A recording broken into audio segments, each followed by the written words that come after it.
Salut à tous les amis, j'espère que vous allez bien. Bienvenue dans cette nouvelle vidéo. Donc c'est la fin de cette trêve internationale les amis. Une trêve internationale qui m'a pas beaucoup intéressé que ça. Je sais pas si c'est parce que on m'a laissé sur ma faim avec un Barça qui avait gagné 7-0 contre le Real Valladolid. Un nouveau format de Ligue des Champions avec les affiches, etc. pour la première journée qui arrive la semaine prochaine. Donc moi, j'avais la tête en Liga, j'avais la tête en Ligue des Champions. J'ai un peu vu quelques résumés, notamment l'Italie qui a battu la France. J'ai entendu les petits exploits de Lamine Yamal, notamment contre la Suisse.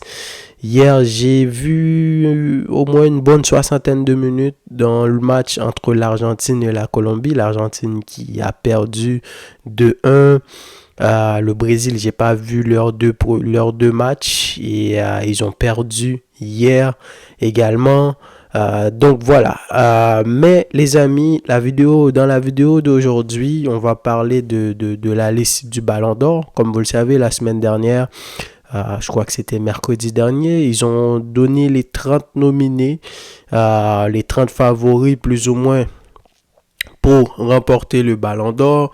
Ils en ont profité pour donner les favoris pour gagner le trophée Yashin, le trophée du meilleur gardien sur la saison.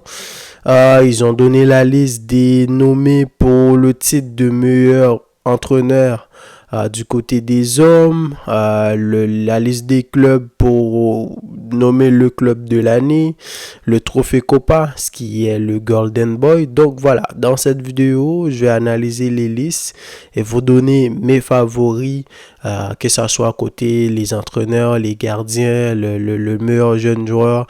Et surtout, comme vous le savez déjà, on a déjà un top 3 déjà fait pour la liste du Ballon d'Or. Je vous ai fait une vidéo.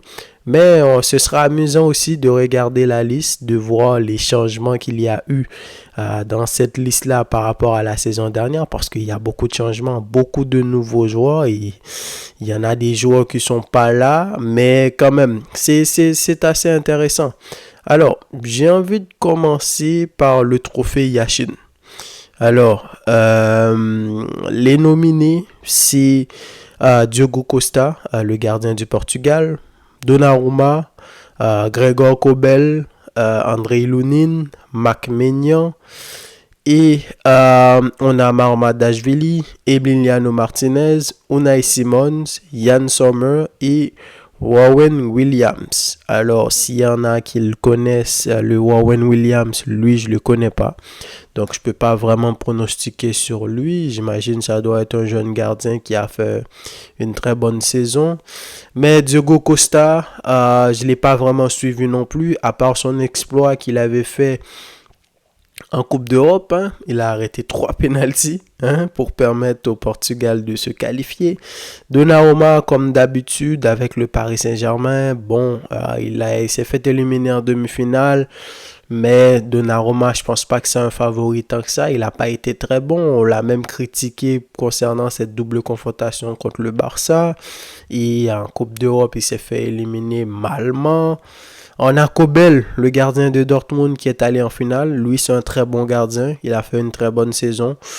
Même s'il est allé en finale, mais voilà, Dortmund a terminé deuxième, mais en Bundesliga, il n'a pas été si bon que ça.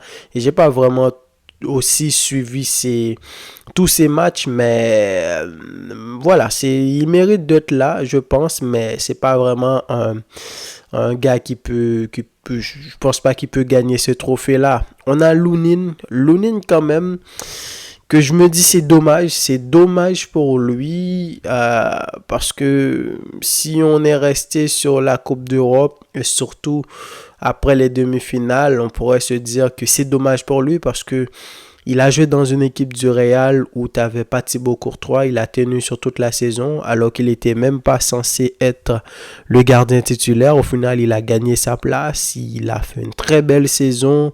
Arrêté des pénaltys contre Manchester City. Si le Real de Madrid à gagner tous ces trophées-là. Lounine, même si j'ai l'impression qu'il n'est pas respecté à sa juste valeur. Et d'ailleurs même, je pense il devrait quitter le Real, mais après cette élimination-là, surtout que le coach de la sélection nationale l'a enlevé, il a mis un autre gars. Donc ça a terminé très mal pour lui, c'est dommage, mais c'est un très bon gardien. Je pense que sur le circuit actuel, il y a des clubs comme Chelsea, il peut jouer dans beaucoup d'autres clubs, hein. On a McMania avec le Milan AC, pas une mauvaise saison avec la France. Il s'est fait éliminer, mais il fait partie des meilleurs gardiens du tournoi. On a Marmadashvili, gardien de Valence, que je ne connaissais pas vraiment, mais on l'a vu pendant la Coupe d'Europe, il en a profité pour montrer de quoi il était capable. Et très bonne nouvelle pour lui. D'ailleurs, Liverpool l'a recruté. Il va remplacer Alisson la saison prochaine. On a Unai Simon, le gardien de l'Athletic Bilbao. Une très belle Euro. Au moment où l'Espagne en avait besoin, il a montré ses talents parce que pendant le premier tour, il n'a pas été si exceptionnel que ça, mais c'est l'Espagne qui n'avait pas subi beaucoup. Dès les huitièmes de finale contre la Géorgie, il a fait des parades exceptionnelles jusqu'à la fin de la compétition. Yann Sommer, l'Inter de Milan, très bonne saison, mais pas grand chose à dire tant que ça. Warren Williams, comme je vous l'ai dit, il a 32 ans, mais je le connais pas.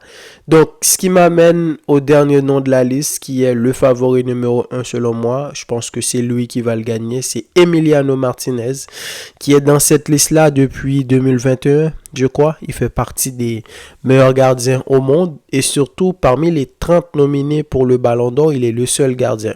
Ça te montre à quel point ce gardien-là a vraiment grimpé les échelons, et aujourd'hui, même s'il joue qu'à l'Aston Villa, il fait partie de l'un des meilleurs gardiens au monde, si ce n'est même le meilleur au monde. Il a fait un exploit avec l'Aston Villa en amenant cette équipe-là en Ligue des Champions cette année, même s'il y avait Watkins en attaque qui marquait les buts, mais c'est Emiliano Martinez qui est l'un des grands acteurs de cette équipe-là. Et il a eu son exploit à la Coupe du Monde, même si c'est pas la même saison. Et là, il vient de gagner la Copa América. Notamment, c'est grâce à lui que l'Argentine a pu gagner cette Copa América. Rappelez-vous, contre l'Équateur, l'Argentine était éliminée dans un match où l'Argentine, moi franchement, je croyais qu'ils allaient perdre parce que déjà, ils se sont fait égaliser sur un but douteux. Ensuite, ils ont failli encaisser un but à la toute fin. Et ensuite, tu as Messi qui va tirer son penalty. Donc, du coup, il rate son penalty. Et là, tu as Emiliano Martinez qui rassure tout le monde, qui arrête 2 penalties, ce qui a permis à l'Argentine de se qualifier en semi-finale pour aller affronter le Canada et ensuite battre la Colombie en finale. Donc, déjà avec son CV qui est exceptionnel parmi tous ceux qui sont là, et surtout cette saison, voilà, il a été exceptionnel. Donc, pour moi, c'est lui qui va la gagner. Là-dessus, il n'y a aucun doute. Ensuite, il y a le trophée Copa, le Golden Boy de cette saison. On a Koubarsi, il y a Garnacho, on a Arda Güler, on a Karim Konaté, on a Kobe Mainoo, João Neves, Savinho, Martistel, Warren Zaïre-Emery et Lamine Yamal. Donc, moi, je vais vous le dire tout de suite. Peut-être parce que je suis un fan du Barça, je suis peut-être pas objectif, je vous l'accorde, mais pour moi, les deux favoris, c'est Lamine Yamal et Koubarsi. Lamine Yamal, c'est le nom qui est sur tous les lèvres en ce moment. D'ailleurs, même, on le dit, beaucoup de gens le disent que c'est un futur Ballon d'Or. Donc, on est sûr que là, c'est un talent qu'on a. Donc, évidemment, pour moi, c'est le favori numéro 1. Mais ensuite, j'ai envie de mettre Koubarsi parce que parmi tous ceux qui sont là, on regarde Arda Güler, c'est un jeune joueur qui a beaucoup de talent. Et d'ailleurs, même cette saison avec le Real, je pense qu'il devrait avoir plus de temps de jeu parce qu'il les mérite. Il le montre qu'il a du talent. Konaté, lui, je le connais pas. On a Kobe Mainoo qui a fait une très belle saison, qui a été l'un des gars avec Garnacho les plus importants la saison dernière pour Manchester United, dans une équipe compliquée, une équipe que Ten Hag n'arrive pas vraiment à faire remonter la pente. Donc Garnacho, très bonne saison. Pour moi, il devrait être titulaire dans cette équipe-là. Faut que Ten Hag arrête de tergiverser avec son histoire de Rashford, de tous ces gars-là. Là. Dès que Hollande revient, c'est Garnacho à gauche, Hollande en attaque. Bah, s'il veut mettre Rashford, mets-le à droite ou essaye de mettre l'autre là. Comment il s'appelle? Le petit gaucher qui avait marqué le but. Je me souviens pas de son nom. Il est jeune, mais fait place à la jeunesse. Il y a João Neves qui est le joueur de Paris Saint-Germain maintenant, si je me trompe pas. On a Savinho qui a fait une très bonne saison. On a Martistel et on a Zahir Emery. Donc pourquoi pour moi c'est Koubarsi qui devrait être qui est mon favori numéro 2, c'est que c'est la saison qu'il a fait. Déjà, il joue au Barça. C'est pas donné à tout le monde. Les autres là, Arda Güler, Real, Manchester United et João Neves, je pense que c'est plus pour Benfica. Savio, c'est plus pour Girone, Martistel, etc. Donc, non seulement il joue au Barça, c'est un joueur qu'on n'attendait pas vraiment. On a un Barça qui était en crise. Il est arrivé et depuis qu'il est arrivé, il a complètement changé la défense du Barça en tant que patron, un jeune défenseur à 17 ans. Vous avez vu ses conduites de balles, ses placements, ses longs ballons, son intelligence de jeu. Et maintenant, quand on le regarde, on voit tout de suite que c'est un futur grand défenseur. Il va être titulaire en sélection, il va être titulaire partout, ce gars-là, en espérant qu'il ne se blesse pas. On voit ses qualités, on voit son autorité. Et je ne vais pas remonter l'histoire pour vous dire quel gars que j'ai connu, quel défenseur que j'ai connu pour essayer de faire des comparaisons. Mais ce qu'il a fait, c'est quand même énorme, à bloquer des gars comme Osimhen, qui était l'un des meilleurs attaquants à l'époque. Pour le Barça, il a très bien géré Mbappé, Dembélé, tout ça. C'est vrai que le Barça a perdu, mais on a vu le potentiel de Paco Barsi. Ensuite, il a été appelé en Coupe d'Europe. C'est parce que le Barça ne voulait pas. Sinon, c'est lui qui allait être titulaire. Donc, ils ont préféré garder la mine et l'envoyer en Jeux Olympiques. Il a gagné les JO en étant l'un des acteurs majeurs. C'est vrai que c'est Firmine qui a éclaté cette compétition-là. Mais Koubarsi est resté quand même le chef de la défense. Donc, je vous le dis, je suis peut-être pas objectif, mais pour moi, c'est Lamine Yamal et Koubarsi les favoris numéro 1. Ensuite, Zahir Emery, c'est un habitué. Mais la saison dernière, il n'a pas si convaincu que ça pour moi. D'ailleurs, Luis Enrique, beaucoup de gens critiquaient Luis Enrique parce qu'il ne l'a pas mis jouer, surtout à certains matchs importants. Savio, qui a fait une excellente saison. Alors lui, il mérite au moins d'être 3e, je pense, parmi ceux qui sont là, parce que maintenant il est à City, mais c'est l'un des gars qui a posé le plus de problèmes en Liga. J'ai pas les statistiques, mais le Girone de Savio, c'était vraiment dangereux. Donc c'est ça. Pour moi, pour le trophée Copa, le Golden Boy, c'est Lamine Yamal et Paco Barsi. Donc on dirait bien que ça va encore aller au Barça. Ensuite, on a la liste des clubs pour le meilleur club de la saison. On a le Borussia Dortmund, il y a Girone, il y a Bayer Leverkusen, il y a le Real Madrid et il y a Manchester City. Là, je vous avoue que c'est un casse-tête parce que, bon, je peux déjà enlever Dortmund. Parce que c'est vrai qu'on n'attendait pas Dortmund en finale de Ligue des Champions. Ils n'ont pas démérité de se qualifier. Ils ont battu l'Atlético de Madrid qui avait éliminé l'Inter de Milan. L'Inter de Milan qui était là en finale la saison dernière, bien avant. Mais si on regarde la partie de tableau et surtout, oui, ils ont battu le Paris Saint-Germain, mais parmi les autres qui sont là, même si peut-être s'ils avaient gagné la Ligue des Champions, peut-être, on ne sait pas. À ce moment-là, le Real serait peut-être pas dans cette liste-là.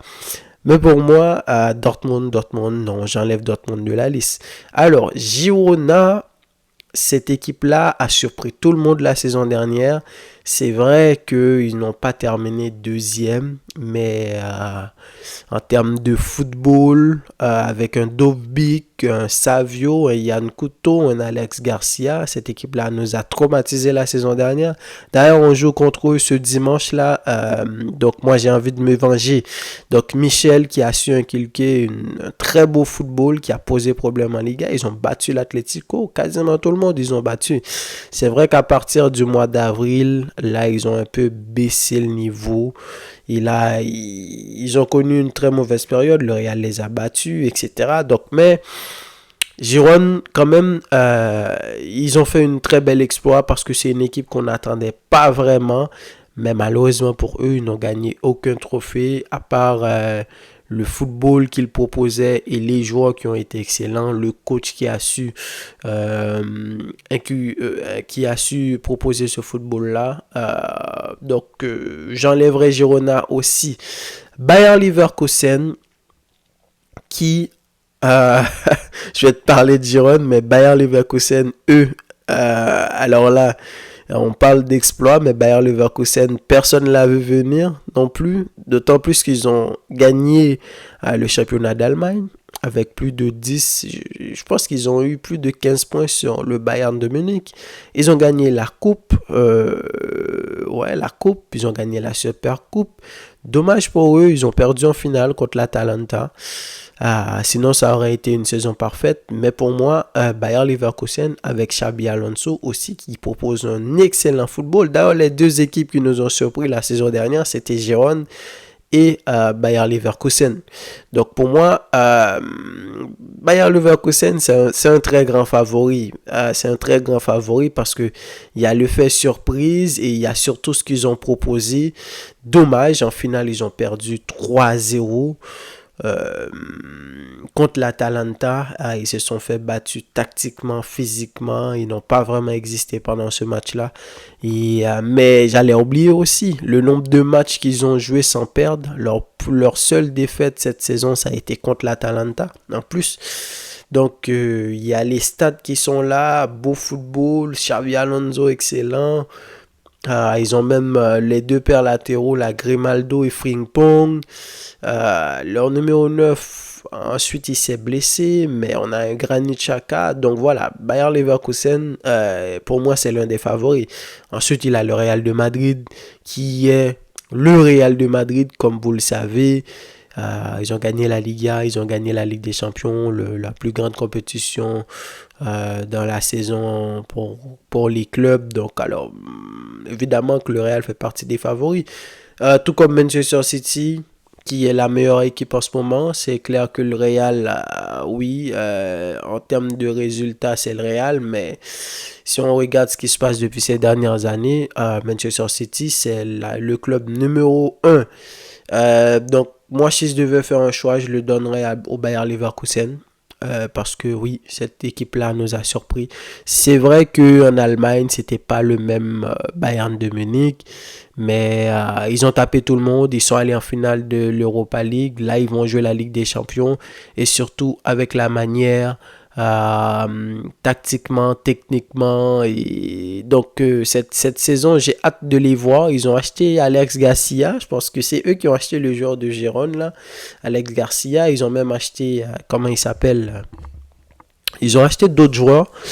J'ai hâte de les voir pour la Ligue des Champions de cette saison. Donc, mais pour moi, le club de l'année, je le donnerai au Bayer Leverkusen. C'est pas parce que le Real ne le mérite pas, au Manchester City, mais pour ce qu'ils ont fait, c'est pas des choses qu'on voit souvent. Et d'ailleurs, cette saison, on va les attendre. Et c'est cette saison, on va voir s'ils vont confirmer ce qu'ils avaient fait. Mais le Bayer Leverkusen, ouais, je le donnerai au Bayer Leverkusen. Ensuite, avant de parler des nominés, la liste des 30 joueurs pour le Ballon d'Or, on va parler de la liste des meilleurs entraîneurs sur la saison. On a Xabi Alonso du Bayer Leverkusen. Bayer Leverkusen, que je viens de dire, qui mérite de gagner ce trophée-là, de meilleur club de la saison. On a Carlo Ancelotti du Real de Madrid, on a Luis de la Fuente de l'Espagne, on a Gianpiero Gasperini de l'Atalanta, Pep Guardiola évidemment de Manchester City et Lionel Scaloni de l'Argentine. Donc, une liste très bien fournie. Chaque coach ici a ses arguments et c'est des arguments valables pour moi. Bon, à part Gasperini, même s'il a gagné l'Europa League en battant Xabi Alonso, une leçon tactique. Ils ont terminé quoi? Deuxième ou troisième en Serie A. Une très belle équipe. Ils ont fait la finale de la Supercoupe, là, qu'ils viennent de perdre contre le Real. T'as Pep Guardiola qui est un habitué, meilleur coach sur le circuit, Manchester City exceptionnel, et cette saison, on a encore tous peur de lui. On a Lionel Scaloni qui a fait l'exploit aussi, parce que avec la sélection, là, depuis qu'il l'a pris, c'est Copa América de 2021, Coupe du Monde 2022, Copa América de 2024. Je crois que c'est la deuxième sélection à avoir fait ça. Donc ça rentre dans le palmarès du coach. Et ça, on peut pas ignorer ça. On peut pas laisser passer ça. Non seulement il a gagné l'un des trophées les plus importants sur la saison, la Copa América. Dès qu'il y a des trophées pour les sélections, donc c'est eux les plus importants. Rappelez-vous que Messi a gagné le Ballon d'Or de 2021 grâce à sa Copa América. Mais il y a le record qu'il a battu, une équipe d'Argentine solide, qui n'empêche pas vraiment de but, qui est la meilleure sélection en ce moment. Ensuite, Luis de la Fuente, il paraît que c'est son mentor, Luis de la Fuente. Faudrait vérifier, je sais pas c'est qui que j'ai entendu parler de ça. Qui a, lui, surpris tout le monde avec l'Espagne, qui a gagné la Coupe d'Europe avec la manière. Ils ont battu tout le monde. Très beau football. Cucurella, Lamine Yamal, Nico Williams, etc. Rodri, Fabian Ruiz. Cette sélection-là qui a surpris tout le monde, qui nous a épatés. Pas parce qu'on s'attendait pas à ce qu'il joue un très beau football, mais ce football à la fois de possession et de transition, comment il a réussi à mettre tout le monde à son poste, son Dani Olmo qui nous a sorti de sa poche après la blessure de Pedri, donc lui aussi il le mérite. Carlo Ancelotti, le coach du Real de Madrid, déjà il a gagné la Liga, il a gagné la Ligue des Champions, mais ce qui joue en faveur d'Ancelotti encore une fois, c'est comment il l'a fait. Tu sors d'une équipe où tu avais Benzema, il n'était plus là. Tu es passé à un nouveau système en 4-4-2 avec un Vinicius et un Rodrigo en attaque. En début de saison, tu as perdu ton gardien numéro 1, le meilleur gardien, l'un des meilleurs gardiens au monde. Tu as perdu Alaba, tu as perdu Militao. Donc, tu as su faire avec et tu as mis Kroos dans des meilleures conditions pour qu'il puisse s'exprimer. Et tu as pu, si Vinicius aujourd'hui est classé top 3 Ballon d'Or, qui est l'un des favoris à remporter ce Ballon d'Or, Ancelotti y est beaucoup. Donc c'est dur, que ça soit Scaloni, De La Fuente, Guardiola, oui, il a gagné seulement le championnat, il s'est fait éliminer par le Real de Madrid, donc mais Ancelotti, il a vraiment des arguments. Xabi Alonso, que j'ai parlé tout à l'heure de cette équipe de Bayer Leverkusen qui a fait tout ce qu'il a fait sur la saison. D'ailleurs, beaucoup de clubs le voulaient. Il a décidé de rester. J'ai hâte de voir qu'est-ce qu'il va faire cette saison. Mais en tout cas, c'est une liste compliquée. Pour moi, Ancelotti le mérite, tout comme De La Fuente, tout comme Scaloni, tout comme Xabi Alonso. Le reste là, Guardiola, pour son CV et ce qu'il propose en ce moment, non. Oui, il a été challengé par un Arsenal exceptionnel. Il a perdu Gundogan la saison dernière, qu'il a récupéré cette saison. Il fait partie des meilleurs et c'est le meilleur coach parmi tous ceux qui sont là. Mais sur la saison, si je devais faire lui donner avec le mérite, Je choisirais entre ces quatre-là. Alonso, Ancelotti, De La Fuente. Même si je me dis que ça va peut-être se jouer entre De La Fuente et Ancelotti. Hein, parce que déjà, c'est le Real. Et surtout, la manière qu'il a gagné. De La Fuente, il a gagné l'Euro. Donc, qui est la plus grande compétition. Hein, je dirais, même sur la Copa América.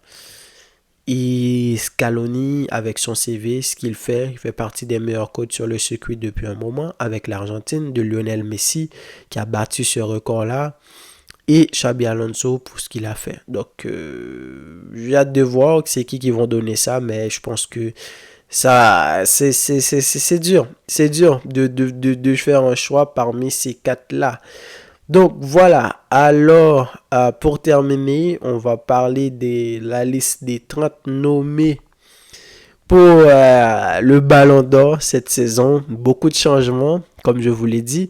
Je vais d'abord vous citer les nommés. Bon, comme vous le savez, c'est une liste aléatoire. Il n'y a pas forcément le numéro 1 en attendant le vrai le cérémonie qui aura lieu en octobre prochain. Donc, c'est une liste juste comme ça. On a donné 30 joueurs et ensuite, ils vont les classer à cette cérémonie-là. On a Jude Bellingham, Hakan Çalhanoğlu, Dani Carvajal, Ruben Diaz, Artem Dovbyk, Phil Foden, Alejandro Grimaldo, Erling Haaland, Mats Hummels, Harry Kane, Toni Kroos, Ademola Lookman, Emiliano Martinez, Lautaro Martinez, Kylian Mbappé, Martin Odegaard, Dani Olmo, Cole Palmer, Declan Rice, Rodri, Antonio Rudiger, Bukayo Saka, William Saliba, Federico Valverde, Vinicius Junior, Vitinha, Nico Williams, Florian Wirtz, Granit Xhaka et Lamine Yamal. Comme je vous l'ai dit, beaucoup de changements. Hein. C'est clairement pas la liste qu'on a vue l'année dernière. Et surtout, cette liste qui est marquée par l'absence de Lionel Messi, le tenant du titre. Ça montre à quel point qu'on est vraiment passé à une autre... on est vraiment en train de passer à une nouvelle phase, si je peux dire ça comme ça. Plus de Cristiano, plus de Messi.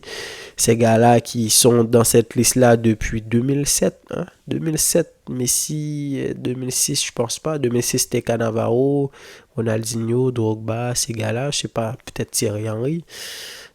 Zidane aussi. Donc 2007, c'était Kaka, Messi et Cristiano. Depuis ce moment-là, si ces gars-là n'ont jamais manqué le podium une seule fois, mais cette saison, voilà, c'est comme ça, c'est la vie. À un moment donné, il faut passer, il faut donner place aux jeunes, mais quand même se dire que Messi n'est pas là et ça prouve vraiment que c'est la fin. Cette saison, pas d'Alvarez dans les 30 premiers nominés et c'est normal parce que Alvarez qui a fait un très bon début de saison, mais au final qui n'a pas terminé sur de bonnes notes. D'ailleurs, malgré la blessure d'Haaland, il n'a pas réussi à marquer. Et c'est d'ailleurs pour cela que Foden, il est là. Foden, il en a profité pour terminer meilleur joueur de la Première Ligue. C'est pour ça qu'il est là aussi.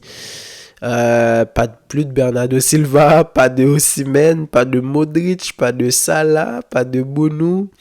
Gundogan aussi qui était dans cette liste-là, Kvaratskhelia, etc., Kim Jae, Onana, Vardiol, Musiala, Barella, Colomwani, Ruben Diaz, etc. Donc ça, c'est vraiment un tout nouveau liste avec que quasiment des nouveaux joueurs. Hein. Carvajal, Dovbyk, Foden, Grimaldo, Hummels, Harry Kane, Lookman. Et j'ai envie de dire que chaque joueur qui sont là, ils ont leurs arguments. Pas pour être premier. Hein. Évidemment, le top 3, ça va être Bellingham, Vinicius et Rodri. Mais Olmo, ce qu'il a fait pendant la Coupe d'Europe, il mérite d'être là. Declan Rice qui a vraiment évolué avec Arsenal la saison dernière. Rudiger, le Real a gagné, il y est pour beaucoup. Hein. Après à la blessure d'Alaba, Militao et Courtois, il est arrivé comme un chef, un vrai chef de la défense. Tantôt on le met avec Cavajal, tantôt on le met avec Tchouaméni. Comment il s'appelle? Il s'appelait l'autre là, qui est parti maintenant. Donc il mérite d'être là. Bukayo Saka a réussi à garder sa place. William Saliba, qui est l'un des meilleurs défenseurs actuellement. Valverde qui a fait une très belle saison. On a Vinicius, évidemment. Toni Kroos, qui pour moi était l'un des favoris. Je voyais pas Rodri au début. Si je devais donner un milieu, ça aurait été Toni Kroos. Déjà, c'était là, il a mis fin à sa carrière, mais s'il avait gagné ce trophée-là avec l'Allemagne, ça veut dire qu'il aurait gagné sur tous les tableaux et surtout en étant un des distributeurs de ballons. Hein. Je pense même d'après moi, il va terminer au moins top 6 cette saison. Donc, Lookman, je n'ai pas vraiment vu sa saison, mais il a marché sur le Bayer Leverkusen en finale. Grimaldo, oui, Foden, Dovbyk, ouais, Diaz est là. Cavajal, lui, qui a tout gagné avec l'Espagne et le Real de Madrid. Haaland, un habitué. Hummels, qui, quand même, a fait une très belle double confrontation contre le Paris Saint-Germain, vous vous souvenez, homme du match à l'aller et au retour. Granit Xhaka, qui sortait d'une très belle saison avec Arsenal et qui a fait cet exploit-là avec le Bayer Leverkusen.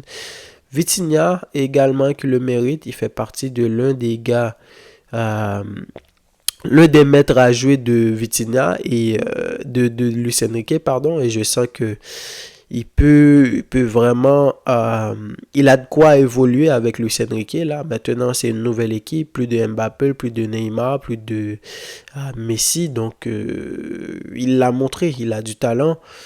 Et Nico Williams, c'est pour l'Euro, Florian Wirtz, Granit Xhaka, Lamine Yamal qui a fait tout cet exploit-là. Emiliano Martinez, le meilleur gardien actuellement, il le mérite. Lautaro Martinez, qui dommage pour lui parce que pour moi, avec ce qu'il a fait la saison, si ça avait été Mbappé ou je sais pas moi, Messi n'est plus là, mais s'il avait ce nom-là, il aurait peut-être été le Ballon d'Or parce qu'il a gagné la Copa América, il a terminé meilleur buteur, tout ça en sortant du banc. Avec l'Inter, il a gagné le championnat, il a terminé meilleur joueur du championnat et meilleur buteur du championnat.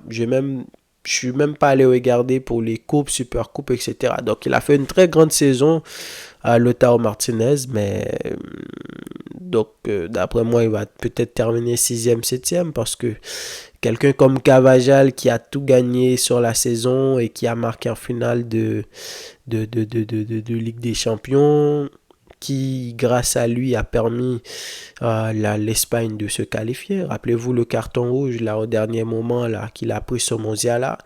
Donc ça, c'est des trucs qui comptent. Cole Palmer, qui a fait une bonne saison avec Chelsea. Hein. D'ailleurs, il était parmi les nommés pour gagner le trophée de meilleur joueur en Angleterre. Hein. Et franchement, c'était mérité. Il était parmi les meilleurs buteurs en Angleterre.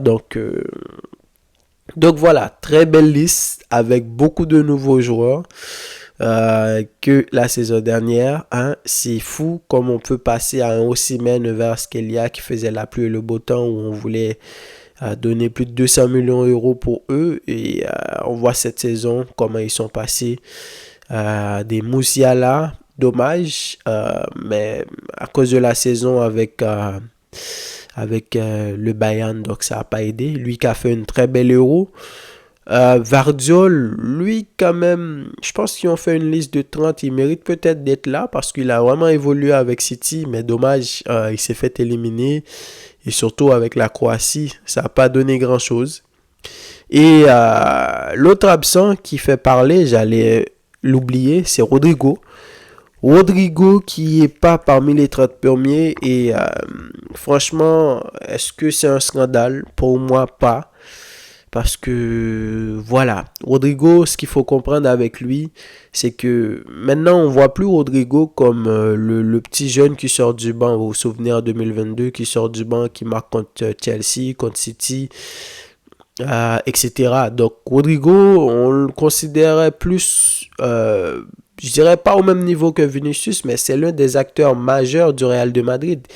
Et là-dessus, si on le regarde comme ça, il nous a déçus parce que ça soit Rudiger, si je devais classer les gars pour moi qui étaient les plus importants pour le Real, qui ont vraiment marqué le Real cette saison, grâce à eux le Real a pu gagner ce trophée-là. Il n'est pas devant Bellingham, pas devant Vinicius, pas devant Rudiger, pas devant Valverde, pas devant Kroos. Et vous allez peut-être me trouver méchant, mais pour moi, Lunin méritait d'être là, d'être devant lui, même s'il n'a pas joué la finale. Ça ne veut pas dire que Rodrigo a été si mauvais que ça, mais on attendait plus de lui. Et cette saison, ça va être encore plus compliqué avec la venue de Mbappé. Donc, Rodrigo, c'est un joueur qu'on le voit plus comme un exploit, un peu comme Julian Alvarez qui a fait ce qu'il a fait la saison dernière, mais on attendait beaucoup plus de lui cette saison et c'est pour ça qu'il n'est pas là. Donc c'est une bonne chose pour Rodrigo, je pense qu'il a le talent, hein. Peut-être qu'il peut en profiter pour partir du Real parce que avec Mbappé et Vinicius, pour moi ça va être compliqué pour lui, mais si tu regardes la liste, c'est quel joueur que tu peux enlever pour mettre Rodrigo, hein? Tu pourrais peut-être aller sur Florian Wirtz qui a été exceptionnel avec son équipe. Non, pas du tout. L'un des acteurs majeurs de son équipe qui pourrait même être le club de la saison. Même surtout avec l'Allemagne, il a fait une très bonne Euro. Donc, pour moi, Rodrigo, c'est pas un scandale. Pas de Kevin De Bruyne. Bon, c'est normal. Donc, voilà. Alors, vidéo très longue. Presque 40 minutes de vidéo, hein? Donc il fallait que je revienne sur cette liste là et vous analyser tout ça, vous donner mon avis. Donc n'hésitez pas vous dans les commentaires à me donner vos avis dans les commentaires, hein? Pour moi, parmi tous les trophées qui sont là, quels sont vos favoris, hein? Le Golden Boy, vous le donnerez à qui? Le meilleur club sur la saison, le meilleur coach de la saison, le trophée Yashin, etc. Et bien sûr, donnez-moi votre top 3 pour le Ballon d'Or. Je vous l'ai donné, moi, c'est Rodri, Vinicius et Bellingham. Donc, dites-moi ce que vous en pensez dans les commentaires. Et quant à moi, je vous dis à la prochaine pour une nouvelle vidéo. Salut!